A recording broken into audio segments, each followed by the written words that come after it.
आज सुबह से ही बर्फबारी के कारण शिमला के छोटे से गांव को मेन रोड से जोड़ने वाली सड़क भारी बर्फ के कारण बंद हो गई थी। ना कोई गांव से बाहर जा पा रहा था, ना कोई बाहर से अंदर आ पा रहा था।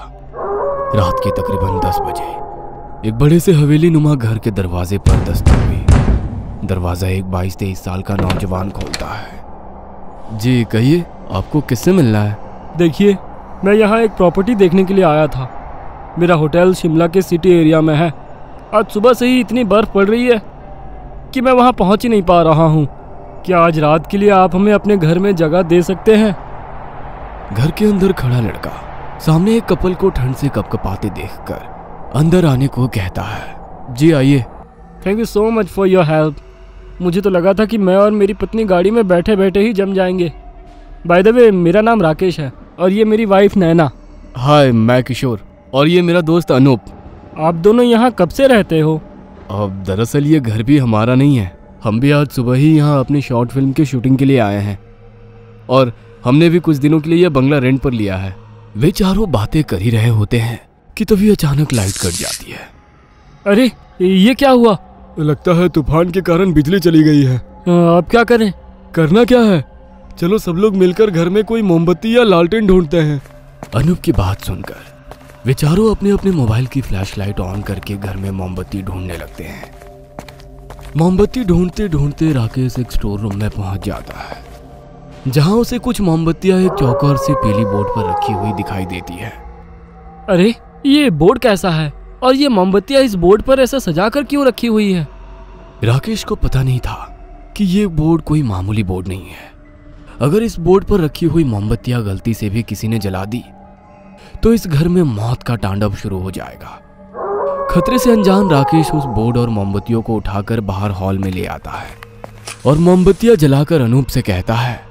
अरे अनूप, देखो तो ये कैसा अजीब सा बोर्ड है। इस पर किसी ने मोमबत्तियां चिपकाई हुई है। अरे ये तो ओइजा बोर्ड है। ये यहाँ क्या कर रहा है? लगता है जो इस घर में रहता था उसे ऐसे खतरनाक खेल का शौक था। तब तो ये बोर्ड अपने को सही समय पर मिला है। बिजली कट जाने की वजह से हम सब बोर हो रहे हैं, तो क्यों ना आज रात हम इस बोर्ड के साथ कोई गेम खेले? हाँ, क्यों नहीं। इस तूफानी रात और बर्फ की फुहारों के बीच भूत को बुलाने का गेम खेलकर तो मजा ही आ जाएगा। क्या तुम दोनों भी हमारे साथ गेम खेलोगे? नहीं नहीं, भूत को बुलाने वाली ऐसी खतरनाक गेम हम नहीं खेलेंगे। अरे नैना, आज हम इनके लिए गेस्ट हैं और हम इनके साथ नहीं खेलेंगे तो इनको बुरा लग जाएगा। बस थोड़ी देर के लिए ही ये गेम खेल लेते हैं। नैना ने कई बार खेलने से इनकार किया, मगर राकेश के बार बार कहने पर नैना उनके साथ खेलने के लिए तैयार हो गई थी और कुछ ही देर में खेल शुरू हो जाता है। यहाँ आसपास कोई आत्मा है तो आइए, हम तुमसे मिलना चाहते हैं। यहाँ आसपास कोई आत्मा है तो आइए, हम तुमसे मिलना चाहते हैं। हम तुमसे मिलना चाहते हैं। हम तुमसे मिलना चाहते हैं। वे चारों एक साथ कई बार यही लाइन दोहराते हैं, लेकिन कमरे में कोई हलचल महसूस नहीं होती। अरे बस भी करो, ये आत्मा वात्मा कुछ नहीं होता है। कोई नहीं है यहाँ, सब बकवास है ये।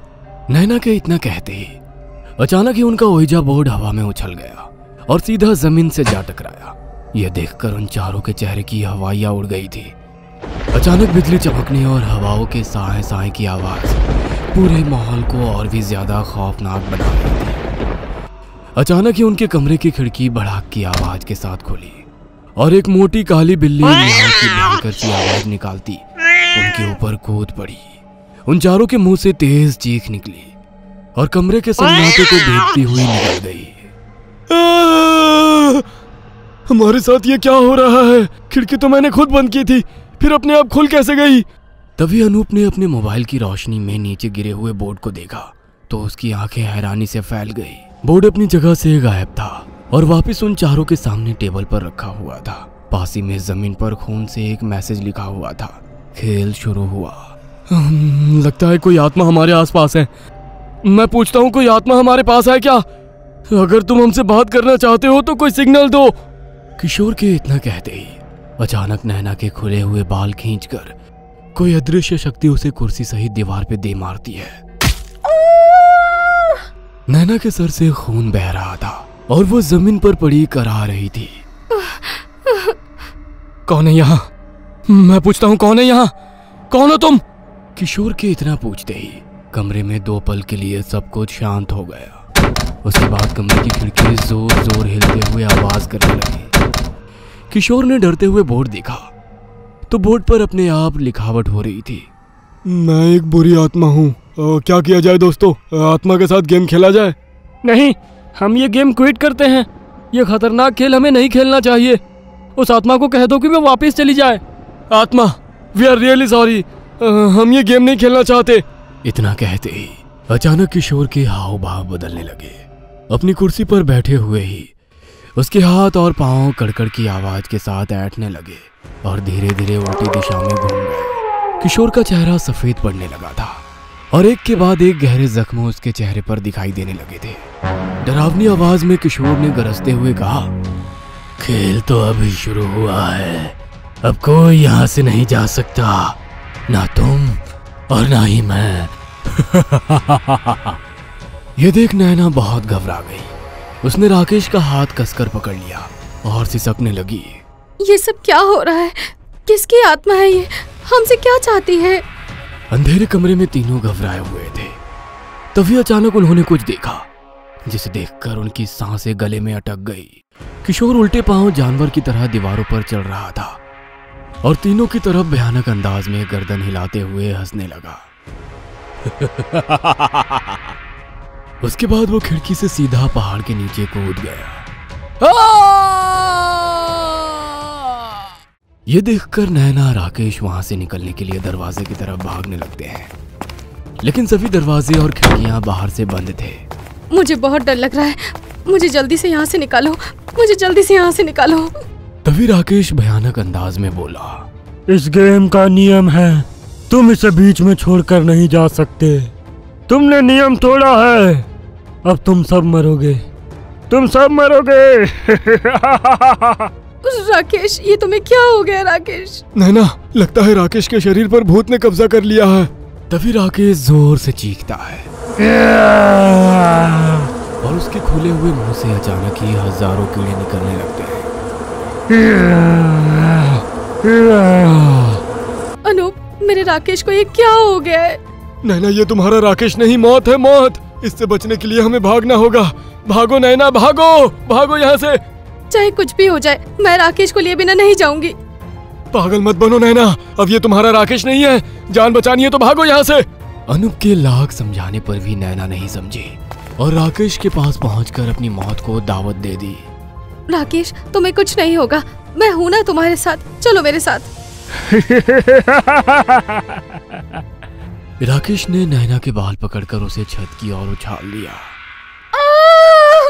छत से टकराकर घायल नैना जमीन पर पड़ी तड़प रही होती है। तभी कमरे में तेज हवा चलने लगती है और कमरे में लगा झूमर जोर से हिलने लगता है। हिलते हिलते ही एकाएक वो टूटकर नीचे गिर पड़ता है। राकेश को गिरते ही वो सारे टूटे हुए कांच के टुकड़े आकर नैना के शरीर में घुस जाते हैं। नैना का घायल शरीर एक बार फिर से हवा में ऊपर उठता है और पूरी तेजी से जमीन पर जा गिरता है। जमीन पर गिरते ही नैना की मौत हो जाती है। ये मेरा घर है, मेरी मर्जी के बिना यहाँ कोई नहीं आ सकता। अब बाकी बचे हुए को भी मैं खत्म कर दूंगा। अनूप छुपकर ये सब देख रहा होता है।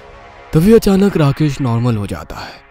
राकेश के नॉर्मल होते ही वहां एक शैतान प्रकट हो जाता है। कैसा लगा मेरा ये खेल? मुझे नहीं खेलना ये खेल, मुझे जाने दो, भगवान के लिए मुझे जाने दो। ऐसे कैसे जाने दूं? अभी तो तुझे और तेरे एक और साथी को मारना बाकी है।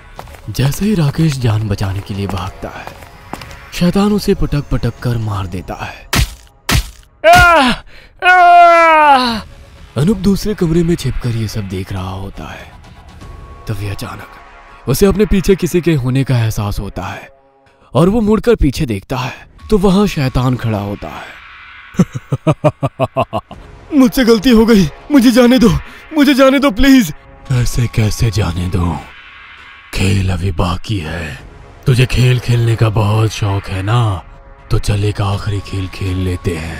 और फिर अनूप का शरीर हवा में ऊपर उठने लगता है। मुझे छोड़ दो। और अगले ही पल धड़ाम से नीचे गिरता है और उसकी जान निकल जाती है। ये देख शैतान दहाड़ते हुए बोला, आत्मा से खिलवाड़ करना यानी मौत को दावत देना। जो कोई भी इस बोट के द्वारा हमें बुलाएगा उसे हम जिंदा नहीं छोड़ेंगे। फिर अचानक हवेली का दरवाजा अपने आप बंद हो जाता है। आपको हमारा ये वीडियो पसंद आया हो तो प्लीज हमारे चैनल को सब्सक्राइब कीजिए और हाँ, वीडियो को लाइक और शेयर करना मत भूलना। धन्यवाद।